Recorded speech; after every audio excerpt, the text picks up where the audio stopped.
আমাদের এখানে যে পোস্টারগুলো লাগানো ছিল সেগুলো সব ছিঁড়ে ফেলছে। আমাদের পোস্টার ছিল, এই পোস্টারগুলো সব এখানে ইউজ করে এখানে চেয়ার টেয়ারগুলো ছিল, আপনার ফেস্টুন টেস্টুন রাখা ছিল পিছনে, ফেস্টুনগুলো সব ভেঙে ফেলছে, পোস্টার ছিঁড়ে ফেলছে। এরপরে হচ্ছে চেয়ার দেখতে পাচ্ছেন,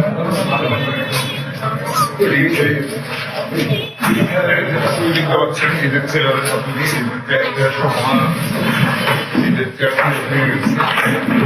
আমাদের কর্মীরা বসা ছিল, তাদেরকে বুদ্ধি দিচ্ছে এবং কালকে ভোট কেন্দ্রে কিভাবে থাকবো সেগুলো তারা আমাদেরকে যাচ্ছে তাই গালাগালি করে দিয়ে গেছে।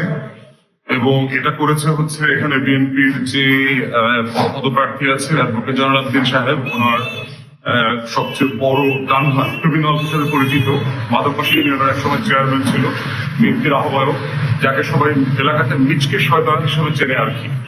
তারই টুপিওয়ালা একটা আপাদমস্তক ইবলিশ শয়তান, সেই শয়তানের নেতৃত্বে এখানে 10-15টা মোটরসাইকেল নিয়ে আসছে, তারা এখানে গাড়ি রেখে তারপরে হচ্ছে এই কাজগুলো করেছে।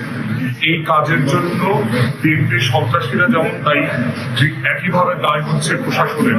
আমার এসপি, আমার ডিসি, রেঞ্জের কমিশনার, বিএনপি কমিশনার, ওনাদের সবার সাথে গত কয়েকদিন থেকে আমি টানা কথা বলেছি। সেনাবাহিনী, যৌথ বাহিনী, র্যাব, আইন শৃঙ্খলা বাহিনী, প্রশাসনের প্রত্যেকটা ইউনিটে কথা বলে যেটা দেখলাম যে ন্যূনতম অ্যাকশন নেওয়ার যে আগ্রহ এই ক্রিমিনালদের ব্যাপারে, তাদের মধ্যে কোনো আগ্রহ আমরা দেখি নাই। বারবার ডিফারেন্টলি ঘটনা ঘটেছে, আমাদের নেতা কর্মীদেরকে হেনস্থা করেছে, গণসংযোগে মা বোনরা যারা ছিলেন তাদেরকে বেইজ্জতি করেছে, কিন্তু এগুলোর ব্যাপারে কোনো অ্যাকশন নেওয়া, আমরা এভিডেন্স সহ, মামলা সহ, তথ্য প্রমাণ সহ আজকেও সকাল থেকে সারাদিন আমি প্রশাসনের সব ইউনিটে কথা বলেছি, কিন্তু আমরা দেখতে পাচ্ছি তাদের এগুলোর ব্যাপারে অ্যাকশন নেওয়ার আগ্রহ খুব কম। তারা সারা দেশের মতো কেমন জানি বিএনপির কাছে ইতিমধ্যে সারেন্ডার করে ফেলেছে। দেশের প্রতি, দেশের মানুষের প্রতি, সংবিধানের প্রতি তাদের যে ন্যূনতম শ্রদ্ধা সম্মান থাকার কথা ছিল, একটা ভালো নির্বাচন আয়োজনের যে দায়িত্ব তাদের ছিল, সেইটা তাদের ভিতরে দেখতে পাচ্ছি না। গতকালকে প্রেস কনফারেন্স করে একই কনসার্ন গুলো আমি জানিয়েছি এবং প্রেস কনফারেন্সে আমরা এটা আশঙ্কা করেছি এই ঘটনাগুলো ঘটবে, এবং এই ঘটনাগুলো যখন ঘটেছে তখন বিএনপির যে উপজেলা আহ্বায়ক সুলতান চেয়ারম্যান, তিনি খুব কাছেই দাঁড়ানো ছিল, তাকে যারা দাঁড়ানো দেখেছে প্রত্যক্ষদর্শীরা আমাকে জানিয়েছে, এবং যারা এখানে অ্যাটাক করেছে তাদের সবার ছবি ভিডিও আমাদের কাছে তোলা আছে। আমরা আহ্বান করবো এবং আশা করব যে প্রশাসন দৃষ্টান্তমূলক ব্যবস্থা নেবেন। আমার ইউনিয়নে, আমার বাজারের কার্যালয়ে যদি এই পরিমাণ নিরাপত্তা না থাকে কালকে নির্বাচনের জন্য, তাহলে ফুলাদির, দুর্গম, সফিপুর, বাটামারা, নাজিপুর, আগরপুর, কেদারপুর, বাবুগঞ্জের চাপকসা, যেগুলো বিএনপির গুন্ডা পান্ডা দ্বারা আচ্ছন্ন, তাদের এখানে আসলে কি অবস্থা হবে? বিএনপি একটা মাতাল মাদকগ্রস্ত সংগঠনে পরিণত হয়েছে।